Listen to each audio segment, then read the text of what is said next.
Okay, welcome back to the Investigative Journal on this November 27th, the day after Thanksgiving.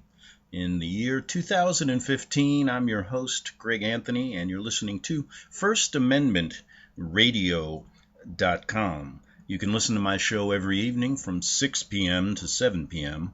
That's on FirstAmendmentRadio.com. Today I have two things planned. One, I'm going to talk about the curious case of a Vatican priest. And secondly, I'm going to talk about holidays.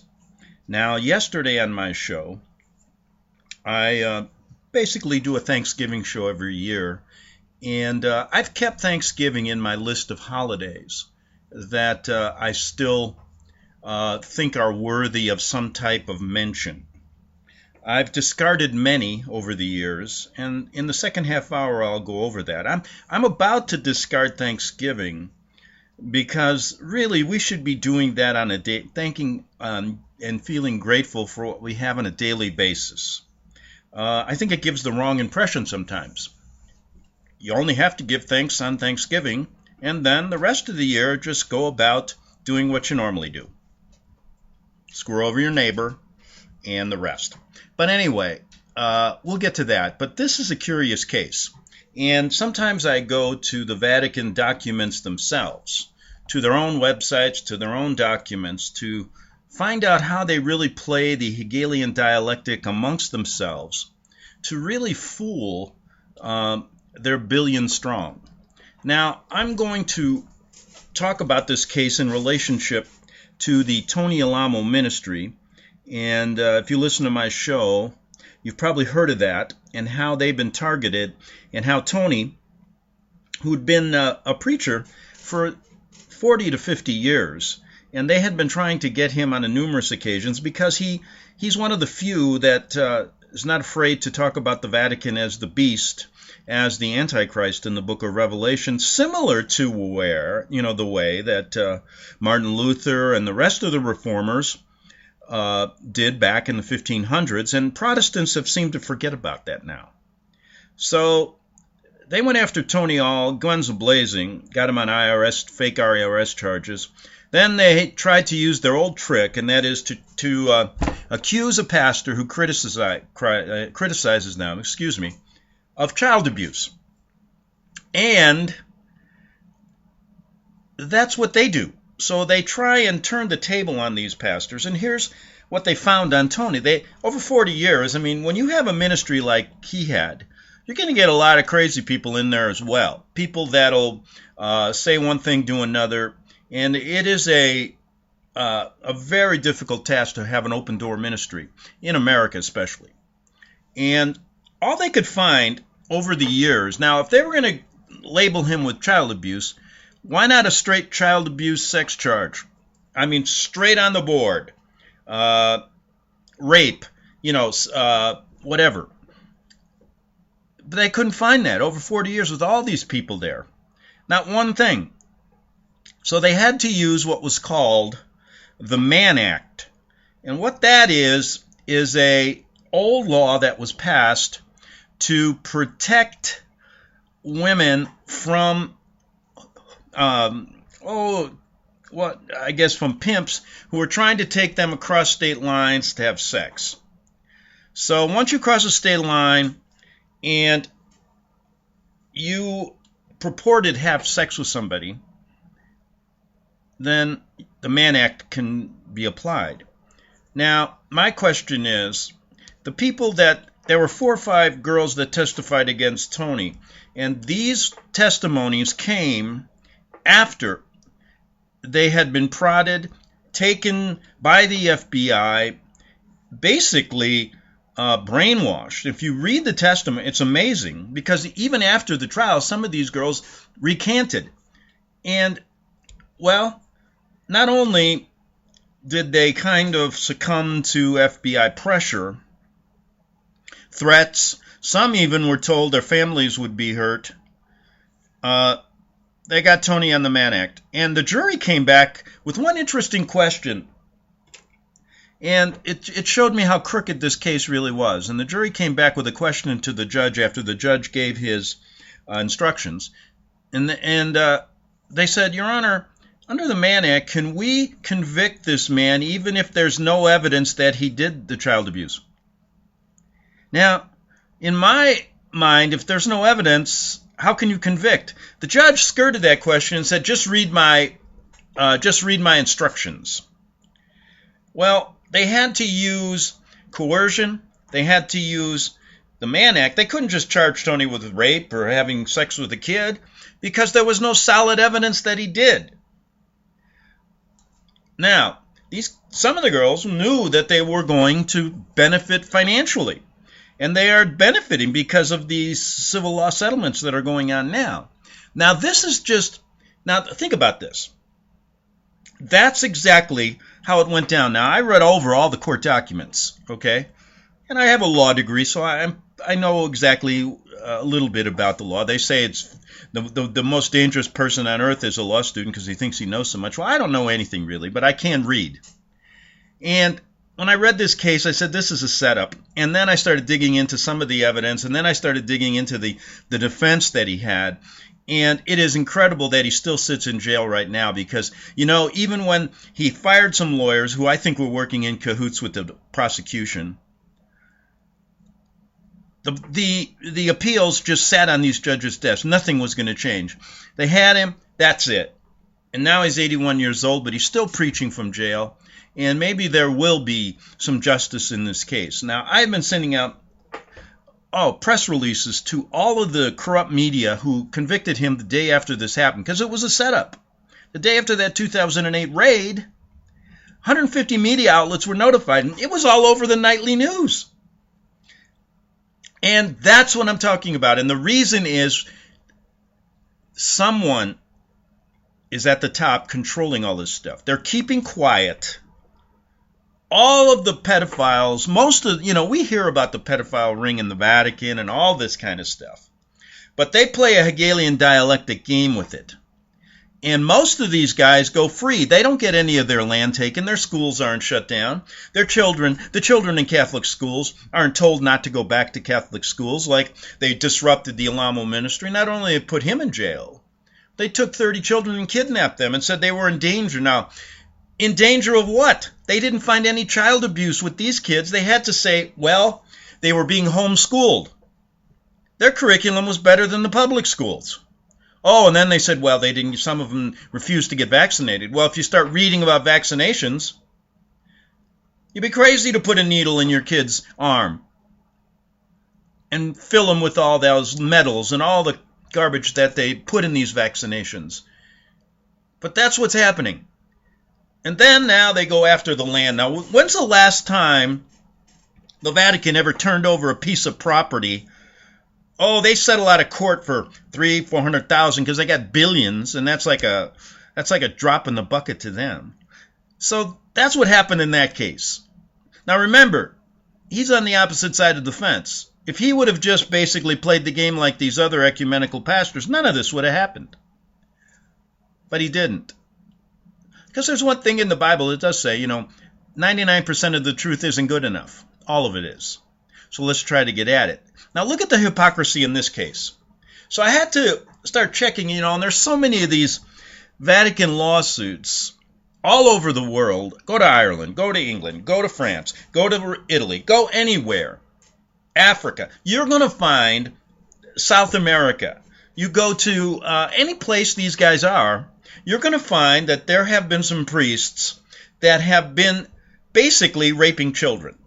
And then if you even want to go farther, we go back into the atrocities of the Vatican and the Jesuit order regarding the mission schools in our country with the Native Americans and the mission schools in Canada. You'll find genocide of these kids, even cases where a Native American witness, saw Vatican priests bury a young baby under the altar.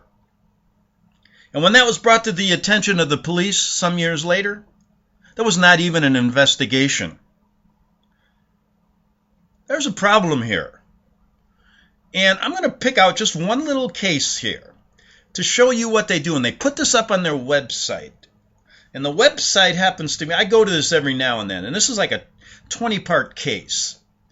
It's called the Catholic Theological Union. And folks, what they do here is they're trying to spread this idea that there's this division in the church, that there's these good guys at the top fighting the bad devil that came in and destroyed the Vatican. Well, the Vatican has always been the Antichrist. There is nothing good at the top. And if some priest or some bishop or some pope wants to change the status quo, he ends up like Pope John Paul, who was killed in office 33 days after he was put there, because he backstabbed them, similar to what Kennedy did. But listen to this case of child abuse. Listen how it's dealt with here, and multiply that by 1 million priests out there doing, getting away with this stuff. Now, one, you hear about it, and then you find, well, a couple of them end up in jail for a little while. Others are sent to what they've now started is a halfway house. They don't go to jail. They go for treatment on their problem. And their problem is incurable. They go for treatment at basically a Catholic-run center where they try to rehabilitate these priests. And they end up over there being talked to by the very people who create this problem. So they're given a free ride, while pastors who come out and talk the truth, like the Protestants of old, they're targeted in one way or another. Or even people like Tupper Saucy, other people that have come out as a journalist, as a writer, to talk about this, they get targeted. Now, they put a lot of their writers in these situations. They actually have people who are Jesuits, are Vaticanites, that talk against them to lead you astray so they can control the opposition. And there are very few people who want to deal truthfully with this issue and are on the right side.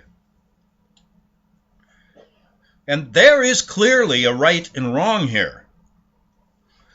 And we, as Americans, have fought. You know something? It is so sad. And that's why I'm going to get into this thing on holidays in the second half hour. And the ones I've discarded, getting rid of. I just don't. You know what? If I'm with some of my family members and it's that holiday, I respect the joyousness of it. I respect all that and will not come out on Christmas Day and go, this is a pagan holiday. No. But I'm going to explain some things in the second half hour. And in this first half hour, I could spend, this story goes on for forever here. It's like a book in 20 parts on this website. And I said, well, why are they doing this? Well, they're trying to show you this dialectic they play. And let me talk about this priest. And here's the difference between this case and the Alamo case.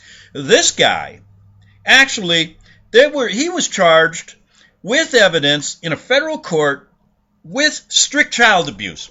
He molested kids, and these guys came forward in a case, straightforward. You did it. Let's go. I want justice. Here's what happened. In early July, this is back in 2014, the Vatican now announces that it would send investigators. This is a joke. See, they send their own. Why don't you get the civil authorities to do it? It wouldn't make any difference because they work with them, especially in Paraguay where this was going on at this particular time. So they send their investigators to this diocese of Ciudad del Este in Paraguay. The apostolic visitation. I love the words they use, apostolic. The crook's visitation was prompted by complaints from local bishops and lay people following news reports that an Argentine priest named Carlos Urrutigoiti, it's a crazy name, I'm going to call him Uro, because it's spelled Urrutigoity, so I'm going to say Uro, Carlos Uro, accused of molesting high school students in Pennsylvania, had been welcomed into Ciudad de Este by Bishop Rogelio Oliveras and prompted to Vicar General, second in command of the diocese, and promoted to Vic. That guy was promoted to Vicar General. They got all these names. That's weird. Vicar General. What the hell is that? Weeks later, the Vatican revealed that Carlos Uro had been removed from his position as Vicar General. So this guy has got a federal lawsuit in America where they paid out $400,000. You'll find out.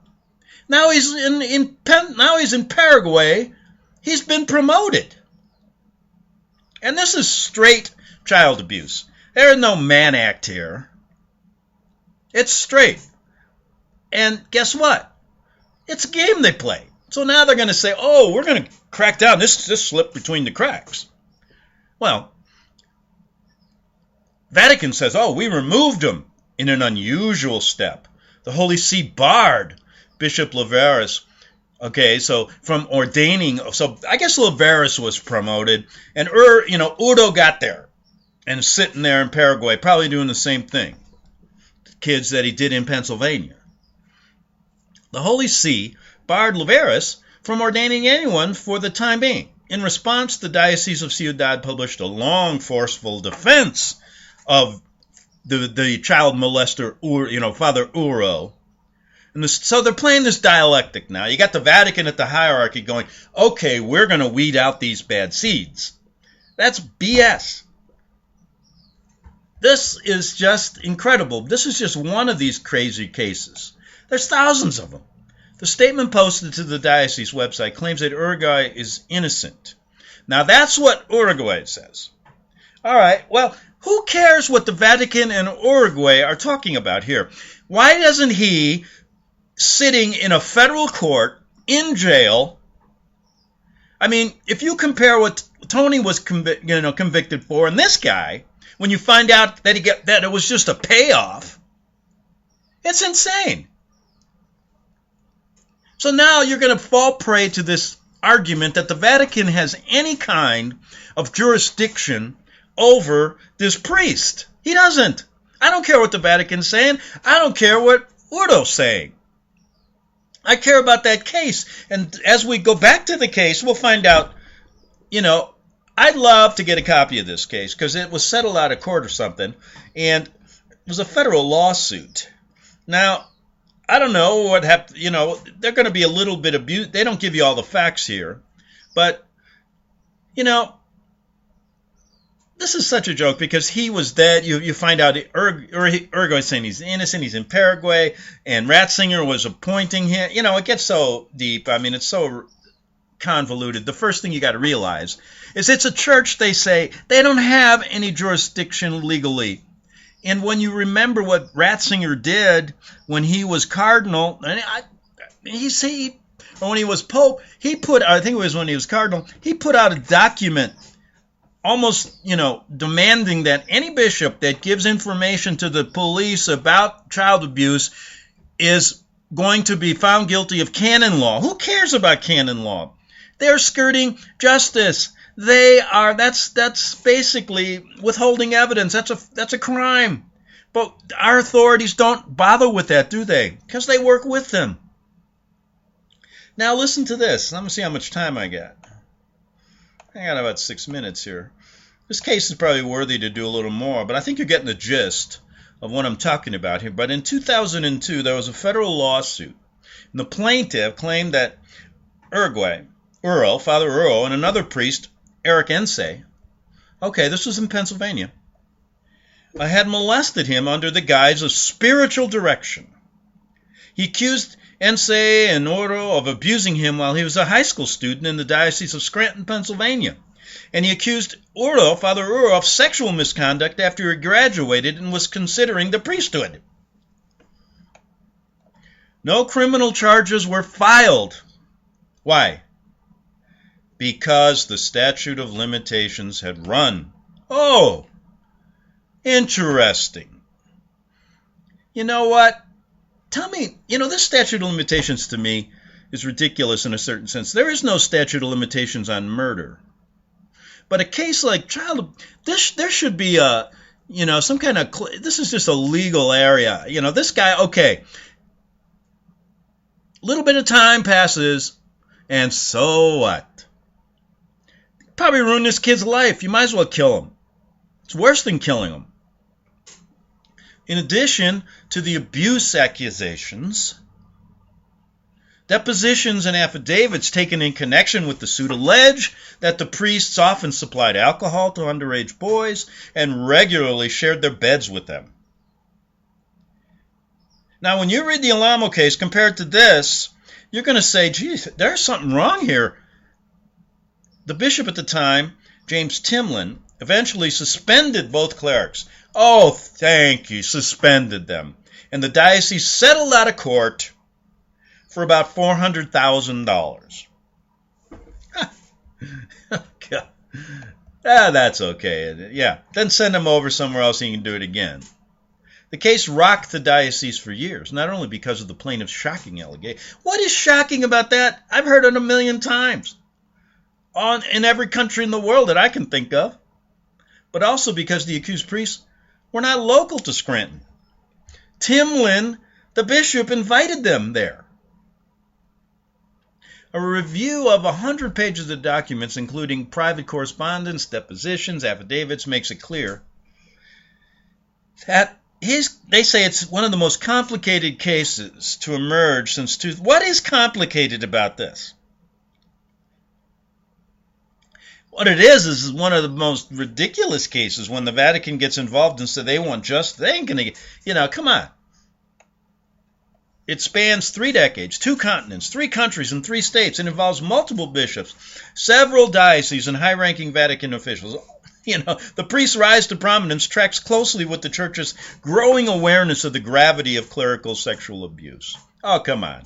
The Church has you know what? The biggest abuse going on, go right in the Vatican with all those cardinals and go to their black masses and their satanic. You want to think there's abuse at the lower levels? And they want to say, well, we're going to weed out this abuse. This is a bunch of nonsense. And this is why I go to these websites. And actually, Catholics go there and believe this, that you have a good side of your church working. Oh, listen, there's going to be a few good priests here and there, but I swear most of them are probably at the lower levels. And most of them want to get the hell out of there, is what I'm finding out. And I should go back to a story about a friend of mine who was a Catholic priest and why he went there and why he got out. And I went to high school with him. He's a good guy. And anyway, we've got to,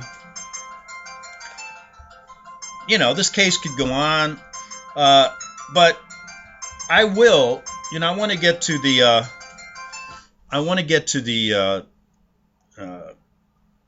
what was I thinking about? I want to get to the holidays in the next half hour, so I'm going to leave this. This gives you an idea. It gets real technical here. I'm going to pick out some really good parts for the next show I do on this. But hopefully I made my point. The point being that there is really a hypocrisy that we're dealing with here. And we've got to sort it out. And that's what I'm trying to do. So anyway, we'll be back. I only got about 20 seconds here. And I'll come back in the second half hour and talk a little bit about the holidays that I've discarded over the years and the reasons why. And then we'll discuss your thoughts about that and what some other people have thought about that and what line you should take regarding celebrating all these crazy holidays in America and all over the world that seem to have a strange origin. But anyway, we'll be back in 3 minutes on the Investigative Journal. You're listening to FirstAmendmentRadio.com worldwide. Freedom is never free. We need your support today at FirstAmendmentRadio.com.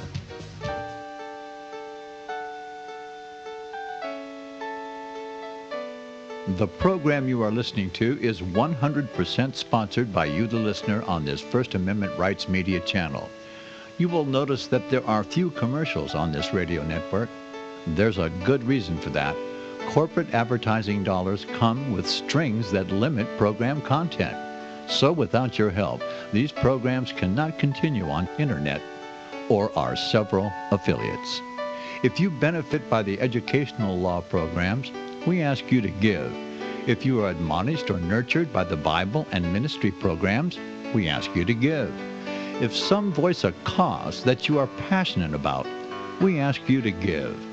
If you believe in any of these, we ask you to support them as you would a missionary on a continual basis, as if giving a tithe for missionary radio. These programs are not commercially viable and must be supported by those faithful to the cause of truth. Look for the button to sponsor your favorite programs at our listen and schedule pages on the internet. Then, when you subscribe, we will send you the last quarterly MP3 CD of that program immediately, and continue to do so with each new quarter. We will also give you unlimited archive access to all of our programs. We're asking you to give much less than a tithe, so that you may also send support directly to a particular program host, cause, and anywhere else the Spirit may lead you. Do all to the glory of our God and Creator, for His holy nation, the only kingdom that will last forever. Thank you for listening.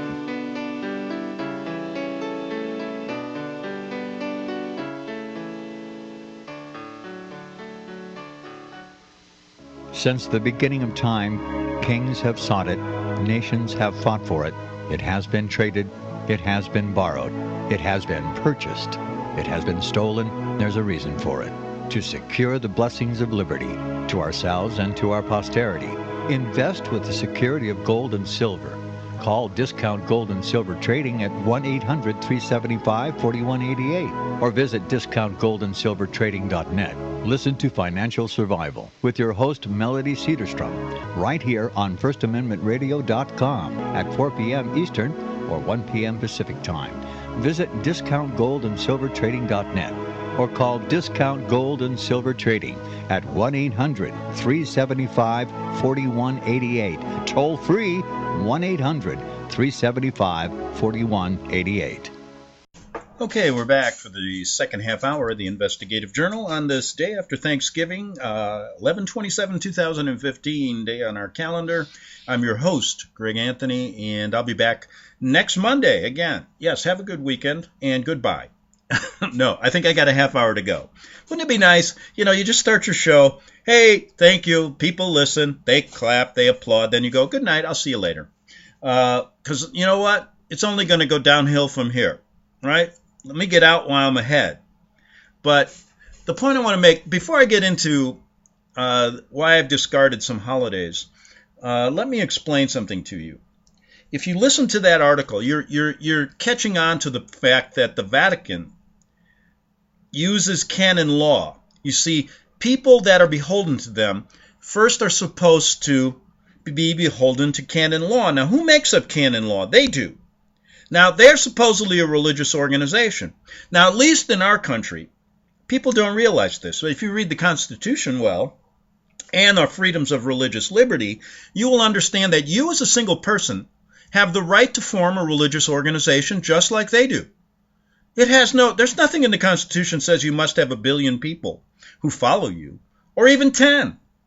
You have a right to form your own religious organization just like the Vatican. So, for example, I can form the religion, or I could say it's Greg's Beautiful Church, and the only member is Greg. Now, if we look at the laws, I should be able then to write my own laws. Let's call it Greg's Law. And so then I can write my own laws, and then according to the Vatican's rules, that supersedes the federal law in our country. Now, under the Constitution, we can do that. But somehow, some way, this organization gets treated differently. Our leaders are beholden to canon law, even though they say they're not.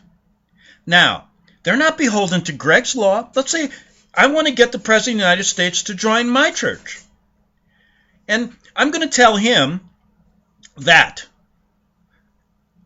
it's okay to kill heretics, and heretics are members of the Vatican Church. He adheres to their law, which says that it's okay to kill heretics, anybody who doesn't follow the Pope. And next, I want to come and speak at the House of Representatives. Now, that's what our Constitution states, that I can form a religious organization just like them. I don't see any other religious organizations in this country that have their laws supersede ours. Why do theirs? The reason is they work together with our government. And until people understand that, we are not going to ever get to the truth. Now, I got sent a little video. And the preface on the video was, I think Donald Sutherland is going to lose his job. He's not going to get any work in Hollywood. And the reason is he's in the movie, this Hunger Games thing coming out. And he came out in about a 46-second clip and stated that war is not to protect democracy. War is there, and it's orchestrated for the 10% of the evil people in the world. And he came out and said that. Now, after I heard that, I said, most people, I think, get that. I don't think he's going to lose his job. If he'd have mentioned the Vatican, I don't think he'd be working there anymore. But he went that far to say the elite people. Well, we got to know who these guys are, don't we? Got to know who they are. And if I ever get a chance to work with Donald Sutherland, he's a little older than me, but, time passes by, I'll ask him about that. And I've done that on the side when I do some work in Hollywood. And you'd be surprised what people say. And I respect some of the things that they say in private. Okay? So that's it. Think about that. These holidays. I've discarded many, and I'll get to them. But let's start with Christmas. And I'll get to that later, but just prefaces what I want to say. The Bible, it does not tell us, does it, when Jesus was born? Does it actually say Jesus Christ was born on September 13th, whatever? No. However, we know that the angels announced the birth of Christ to the Bethlehem shepherds in the open fields who were tending their flocks by night. This fact, doesn't it imply that the birth of Jesus could not happen in the winter? The cold night in Palestine between December and February is very piercing, and it was not customary for shepherds of Judea to watch their flocks in open fields later than about the end of October. Okay.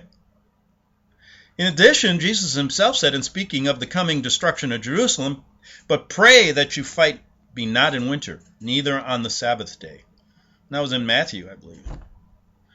Now, we could go on, and we know that he wasn't born on December 25th, but that's the day we designate. Who designated this? That's the key to me. And the real key is that, now, look, I haven't discarded the meaning of Christ's birthday. We can celebrate how do we celebrate birthdays? I mean, what do we have to do? Do we have to go to the mall starting in October? Christmas now starts in October. Around Halloween, they got Christmas ads. We're bombarded with them. It's a joke. And when you look at the deep history of why they chose December 25th, it had nothing to do with the day he was born. This was a tendency to mix Christianity and paganism.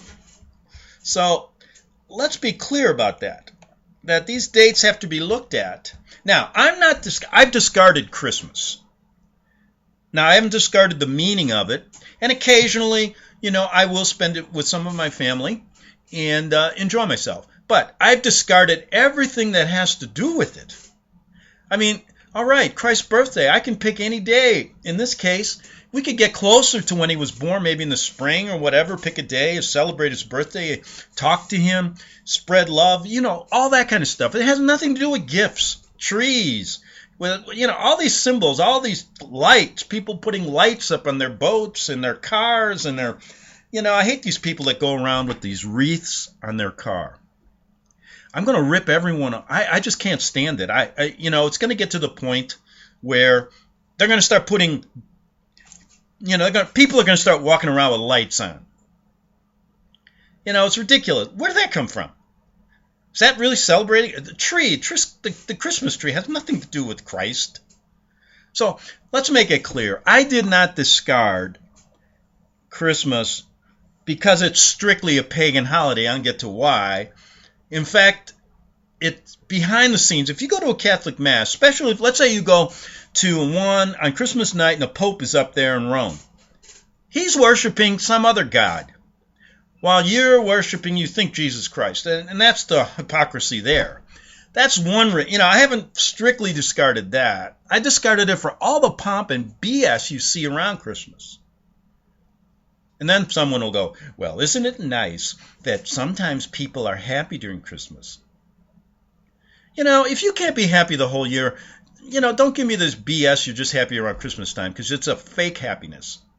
It's the kind of the guy you meet. He doesn't say hi to you all year. Doesn't even recognize you as a human being. And Christmas comes and, oh, hey, here's a bottle of wine for you, buddy. I met, Merry Christmas. I'll go take your wine and shove it up you know what. But we'll get to Christmas later. But one of the first ones I discarded long time ago was Valentine's Day. Now, I don't even like Valentine's Day. I don't want to even think about it. First of all, let's look when it was really pagans in Rome celebrated it the evening of February 14th and 15th as an idolatrous festival in honor of the hunter of wolves, Lupercus. It was not until the reign of Pope, whatever his name is, Gelasius, that the holiday became a Christian custom. Now, what are we going to... We are basically... What about you animal rights people? You're gonna go give a heart to your girlfriend, and the next day you're gonna be out there. Don't kill the wolves, but you're worshiping the hunter of wolves. Makes no sense. Now, as far back as in 496, Pope Gelasius changed to something Lupercalia, February and Valentine's Day, blah blah blah. The original Saint Valentine. The original Saint Valentine was Nimrod. On this day in February, Semiramis, the mother of Tammuz, was said to have been purified and to have appeared for the first time in public with her son as the mother and child. It's a pagan holiday. Okay, let's discard that. Let's say, okay, fine. I'm not pagan. I can still give my girlfriend, one of those boxes of candies with a heart in it. I'm not doing that. You know why? Because back when I still celebrated Christmas, I just gave her a bunch of presents. I went out of my way to do everything. I sat in the mall, and now 6 weeks later, she wants me to do it again? I'll forget it.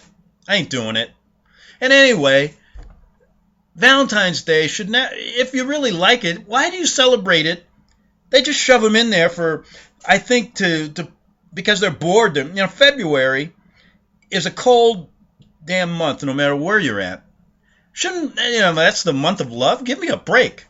I'm just trying to get through the damn month. It's a terrible month anyway. That's why they only gave it less days than every other month. So that's why I discarded. It's such a ridiculous thing. 6 weeks after Christmas, now, another one. Oh boy, since we're on this one, in fact, Groundhog's Day. That movie, if I see it again, I'm throwing my shoes through the TV set. And you know what? If the movie's right, I'll do it every day. Every day at the same time, 6 o'clock when that damn clock goes off in that movie. Now, don't get me wrong, I like Bill Murray. He's a funny guy. But when you really look at Groundhog's Day, I discarded that one a long time ago. And the reason is when they pull that little groundhog up and he sees his shadow, there's supposed to be 6 weeks left in Christmas. Or in winter. Folks, on the day the groundhog comes out, and then you count the calendar days to March, it is 6 weeks till winter. We don't need the groundhog. It is 6 weeks to winter from the day they bring that thing out till winter. I mean, what are we talking about? Oh, boy. It's amazing. So I've gotten rid of Valentine's Day, which I don't worry about. No way am I doing that on Valentine. Nobody's getting a happy Valentine from me. That's the end of it. I don't care who it is. It's done. And I'm not watching that Groundhog movie again. Because it's ridiculous. Just count the days. When they bring that thing out, there's 6 weeks to winter. We don't need that. Now, the next one. We get these days like Mother's Day, Father's Day. Why don't we have Uncle's Day, Brother's Day, Stepbrother's Day? Why don't we have Grandfather's Day, Great-Grandfather's Day, Great-Great-Great-Great-Grandfather's Day? We could go on to every day of the year is covered. Okay, today is Second Uncle George's Day. Let's celebrate that drunk. Yeah, George was a great guy. He'd always come over, and within a half hour, the whole family was in an argument. But let's celebrate Uncle's Day. Well, Mother's and Father's Day. There's nothing wrong with loving your mother and your father. You should love them every day of the year. Do we really need a day? Why not say this? Anti-Mother's and Father's Day. We will love you every day but this day. And this day we will say everything we don't like about you. Instead of the opposite of 364 days saying everything we don't like about you, then say we love you on Mother's and Father's Day. But do you really know where this came from? Mother's Day dates back to an ancient culture in Greece and Rome. In both cultures, mother goddesses, Queen of Heaven, were worshipped during the springtime with religious festivals. The ancient Greeks paid tribute to the powerful goddess Rhea, the wife of Cronus, known as Mother of the Gods.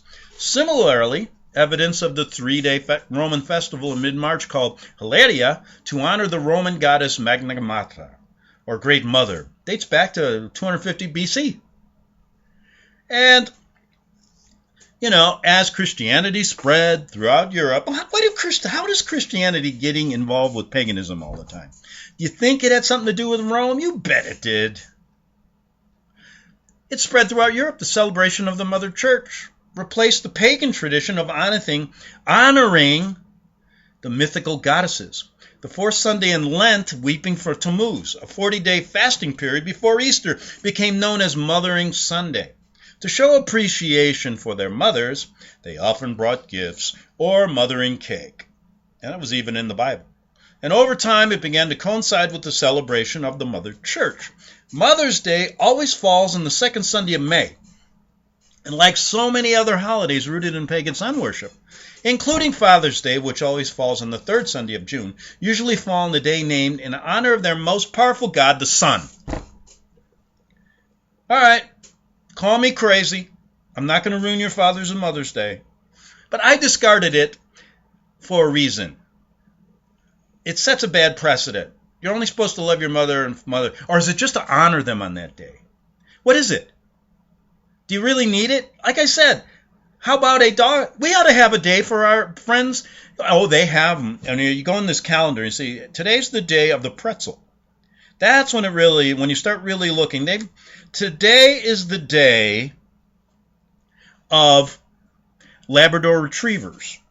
We could, but we really, how much more of this is going to, Mother and Father's Day have become something more than just, saying, I love you, Mom, I love you, Dad. You know what it really is? Money.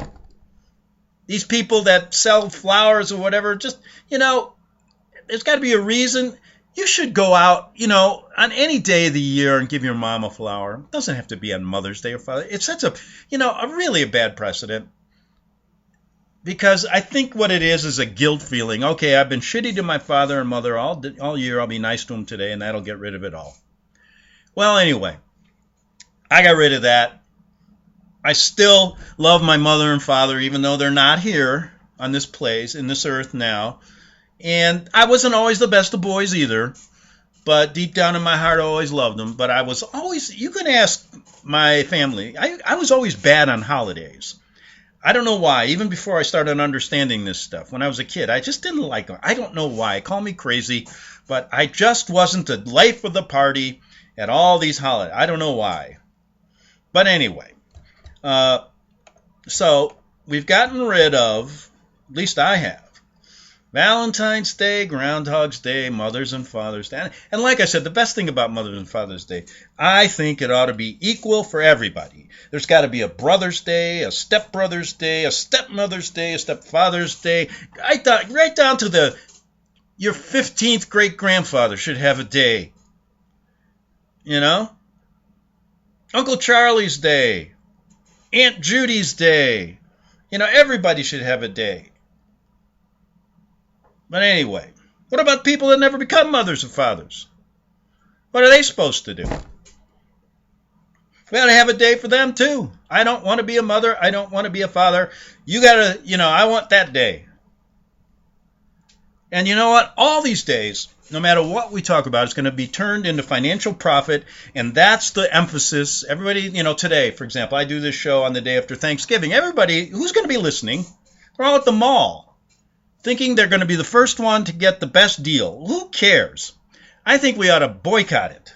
Black Friday. What do they call it? Black Friday? Especially when you know why? Because you know what? You're going to get killed in one of those malls. It's so crowded. Somebody's going to run you over just to buy a doll for their child. They'll run right into you. They'll hit your car. They'll say, hey, I got insurance. I got to get this doll. I'll be right back. Oh, it gets serious, and I don't go in malls. Usually, I do not ever go to malls. Occasionally, I'll walk my dog through a mall. And I did it the other day, and it was so interesting. Because it was early in the morning, I said, I'll give him an extra walk. So I wanted to walk through this mall. Nobody was there. And guess what? My one dog barfs. Really, I don't know why. I mean, how can you clean that up? I don't have a hose. She barfs all over in front of a nice girl's boutique. So I get the heck out of there quickly. There's no way I can clean it up. I would. So then I'm walking my other dog, and we're both walking out past a Starbucks, and my other dog takes a number 2. Now, I could clean that up. But I think they're giving me the idea, don't get me out of these malls. So I don't go in them anymore, especially on this day, So we can add this. This has become a holiday, hasn't it? Black Friday or whatever they call it. They got them all now. Why don't we just celebrate the Black Mass? That's the one we should really celebrate, where they go and they actually kill some kid on an altar in Rome and all over the place. And that's their big holiday, but they like to keep that one for themselves. But anyway. So we've gotten rid of Black Friday. See how easy this is? When you really get down to it, there aren't going to be many of these crazy things left. And, I'm getting a little, I'm going to leave some of the other ones. Well, an obvious one, let's leave it, it's the Halloween. Now, Halloween, to me, I discarded this long ago when I was a kid. No one is dressing me up like some idiot going to school. I just don't want to be dressed up today. I'm not painting my face. I'm not going as the devil. I'm not going as an angel. I'm not doing anything. And when you look at where this comes from, this is the most crazy one and all. I don't even want to get into it. Because this is the perfect example of craziness, this Halloween day. And I've gotten rid of that one a long time. Kid comes to my door for candy. You know what I tell him? I say, son, and I get into this diatribe. And the next thing you know, I'm full of, they start painting my house up. They TP my house and everything. And you know what? When they do that, nobody else comes by. So it solves the problem right there and then. And that's what happens. But, so you realize, I can go into how pagan this holiday is. And that's not the sole reason I do it. I do it because it's an insane holiday. Dressing up kids and walking down the street to get candy. Candy's terrible for you. Why don't you at least turn it into, none candy companies. That's all that's for. Give them a day. Hey, they're having trouble now. Everybody wants to eat well. Give them a day so they can make some money. Huh? Okay, fine. But if they were like fresh fruit, kid comes by and you give them a holistic meal, and that makes sense to me. But then again, the parents aren't going to like that. They think you're going to poison your kid now. That's what happens. That's why I don't give anybody candy. They think, everybody's so worried. Well, if you can't say hello to somebody because you think they're going to get hit in the face, how can you trust somebody giving you a piece of candy that you don't know when you're walking down the block? Most people haven't met their neighbor next door, let alone the guy down the street, and you're going to trust them, but they do. for candy, then there's always that one or two kid that gets the poison in the candy, and that's it. I don't know. I don't know why we still do it, but we do. I've gotten rid of it a long time ago. So there's another one down the drain. But I hope that, with Christmas coming, we can't change, you think I'm going to change the day? No. That day's going to be there forever. Just like the Vatican's going to be there forever. Just like these guys are going to be there forever, because there ain't no way to get them out. And it wasn't meant to be that way. But you can change. And you can understand the meaning of this and see the craziness of it. And maybe if everybody saw that, the malls wouldn't be so damn crowded starting in October to celebrate Christmas in October. And then it goes on and on and on to February because you got the Super Bowl, and then comes that dreaded Valentine. I mean, there's no end to this. The Super Bowl, to me, is the most ridiculous event I've ever seen in my life. And I'll get into that one. Closer to Super Bowl Sunday, I'll get into that. Well, you have a nice weekend, and stay out of the malls. See you Monday.